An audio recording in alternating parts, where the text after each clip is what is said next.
நம்ம இன்றைக்கி வாழைப்பழம் வச்சு ரொம்ப டேஸ்டியான வாழைப்பழம் அல்வா எப்படி பண்ணுறதுன்னு பார்க்க போகிறோம். இது ரொம்ப டேஸ்டியாக இருக்கும், செய்கிறதும் ரொம்ப ஈஸி.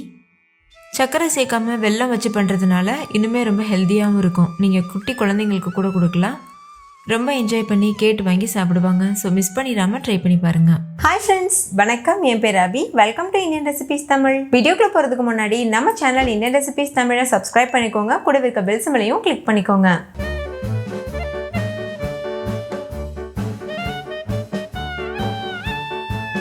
ஃபஸ்ட் இந்த ரெசிபி பண்ணுறதுக்கு நல்ல பழுத்த வாழைப்பழத்தை ஒரு 1 கிலோ அளவுக்கு எடுத்துக்கோங்க. இதை தோல் உரிச்சிட்டு சின்ன சின்ன பீசஸாக கட் பண்ணிக்கோங்க. பொதுவாக வீட்டில் பழம் அதிகம் நல்லா பழுத்துருச்சுன்னா நம்ம சாப்பிட்றதுக்கு அந்தளவுக்கு விருப்பப்பட மாட்டோம். அந்த மாதிரி டைமில் கூட நீங்கள் கீழே தூக்கி போடாமல் இந்த மாதிரி டேஸ்டியான அல்வா செஞ்சு வாழைப்பழத்தை வேஸ்ட் பண்ணாமல் இருக்கலாம். இந்த அல்வாவுக்கு நல்ல பழுத்த பழம் யூஸ் பண்ணுங்கள், அப்போ தான் டேஸ்ட் ரொம்ப சூப்பராக இருக்கும். இந்த மாதிரி தோல் உரிச்சிட்டு இது போல் கட் பண்ணி எடுத்துக்கோங்க. எல்லா வாழைப்பழத்தையும் கட் பண்ணியாச்சு. இப்போ இதை ஒரு மிக்ஸி ஜாருக்கு மாற்றிக்கோங்க.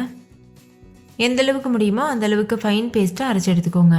தண்ணி எதுவும் சேர்க்க வேண்டாம், அப்படியே நீங்கள் அரைக்கலாம். இப்போ பாருங்கள், நல்லா அரைச்சாச்சு. இப்போ இதை எந்த கடாயில் அல்வா செய்ய போகிறீங்களோ அந்த கடாயில் மாற்றிடுங்க. மாற்றிட்டு ஸ்டவ் ஆன் பண்ணிவிட்டு ஸ்டவ்வை ஹை ஃப்ளேமில் வச்சுட்டு இதை நல்லா மிக்ஸ் பண்ணிகிட்டே இருக்கணும். பாருங்கள், லேசாக கெட்டியாகிறதுக்கு ஸ்டார்ட் பண்ணிடுச்சு. இந்த ஸ்டேஜில் ஸ்டவ்வை லோ ஃப்ளேமில் வச்சுட்டு இதை நல்லா மிக்ஸ் பண்ணிகிட்டே இருங்க. இன்னொரு பக்கம் நம்ம வெல்லத்தை கரைச்சி எடுத்துக்கிறலாம்.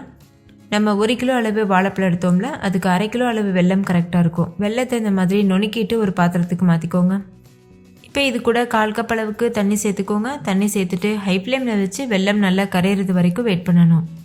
பாகு பதம் எதுவும் வரணும்னு அவசியம் இல்லை. வெல்லம் ஜஸ்ட் இந்த மாதிரி கரைஞ்சாவே போதும். இப்போ இதை வடிகட்டிட்டு ஒரு உரமாக வச்சுக்கோங்க. நீங்கள் யூஸ் பண்ணுற வெல்லத்தில் மண் தூசி இருந்தால் மட்டும் வடிகட்டிக்கோங்க. அப்படி இல்லைன்னா நீங்கள் அப்படியே கூட சேர்க்கலாம் டைரெக்டாக. வடிகட்டின வெல்லத்தை இந்த மாதிரி வாழைப்பழத்தில் சேர்த்துருங்க. சேர்த்துட்டு இது நல்லா மிக்ஸ் பண்ணிக்கோங்க. வெல்லத்தை சேர்த்ததுக்கப்புறமா கொஞ்சம் தண்ணியாக இருக்க மாதிரி தான் இருக்கும். ஆனால் நம்ம மிக்ஸ் பண்ண அந்த வாழைப்பழம் நல்லா வேக நல்லா கெட்டிப்பட ஆரம்பிச்சிடும். ஒருவேளை நீங்கள் எவ்வளோ கலந்தும் கெட்டி ஆகாமல் இருந்ததுன்னா நான் சொல்கிற டிப்ஸ் ஃபாலோ பண்ணுங்கள், கண்டிப்பாக கெட்டி ஆயிரும். 1 டீஸ்பூன் கார்ன்ஃப்ளவர் மாவு எடுத்து ஒரு 2 டீஸ்பூன் தண்ணியில் மிக்ஸ் பண்ணிவிட்டு இந்த வாழைப்பழத்து கூட சேர்த்துருங்க. சேர்த்துட்டு நல்லா மிக்ஸ் பண்ணும்போது கெட்டியாயிரும். நீங்கள் கார்ன்ஃப்ளவர் மாவு சேர்க்கலைன்னா கூட நல்லாவே கெட்டியாகும். ஒருவேளை உங்களுக்கு அந்த மாதிரி ஆகலைன்னா நீங்கள் இந்த டிப்ஸ் யூஸ் பண்ணிக்கலாம். இப்போ பாருங்கள், ஓரளவுக்கு கெட்டியாக ஆரம்பிச்சிருச்சு. இது ரொம்ப வெளியில் தெரிக்கும், அதனால் இடையிடையில் மூடிட்டு நல்லா மிக்ஸ் பண்ணிக்கோங்க. இந்த அளவு கெட்டியானதுக்கப்புறமா இது கூட நெய் சேர்க்க ஆரம்பிங்க. மொத்தமாக நான் இதில் 1/2 கப் அளவுக்கு நெய் யூஸ் பண்ணியிருக்கேன். இடையிடையில் நெய்யை சேர்த்து மிக்ஸ் பண்ணிகிட்டே இருக்கணும். ஒரே டைமில் அந்த 1/2 கப் நெய்யையும் சேர்த்துடக்கூடாது. அடுத்து இது கூட மீதம் இருக்கிற நெய்யில் கொஞ்சமாக முந்திரி பருப்பு வறுத்துட்டு சேர்த்துருக்கேன். சின்னதாக உடைச்சிட்டு அதுக்கப்புறமா பொன்னிறம் வர வரைக்கும் வறுத்துட்டு சேர்த்துக்கோங்க. சேர்த்துட்டு நல்லா மிக்ஸ் பண்ணிக்கோங்க. அடுத்து இது கூட கொஞ்சமாக ஏலக்காய் தூள் தூவிட்டு நல்லா மிக்ஸ் பண்ணிடுங்க. நீங்கள் இப்படியே சுட சர்வ் பண்ணலாம், ரொம்பவே டேஸ்டியாக இருக்கும். உங்களுக்கு பீஸ் போட்டு சர்வ் பண்ணுறதுக்கு பிடிக்கும்னா இதை விட இன்னும் நல்லா கெட்டியாகிறது வரைக்கும் கலந்துட்டு அதுக்கப்புறமா ஒரு ட்ரேயில் கொட்டி நல்லா செட் ஆக விட்டுருங்க.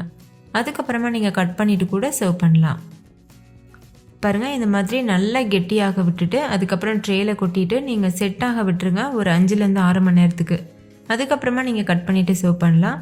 அப்படி இல்லைன்னா நீங்கள் சுட சர்வ் பண்ணுறீங்கன்னா அப்படியே கூட சர்வ் பண்ணலாம் பிளேட்டில் வச்சு. அதுவும் ரொம்பவே டேஸ்டியாக இருக்கும். நீங்கள் இந்த மாதிரி கட் பண்ணிவிட்டு சர்வ் பண்ணும்போது நல்லா சுவியாக இருக்கும்.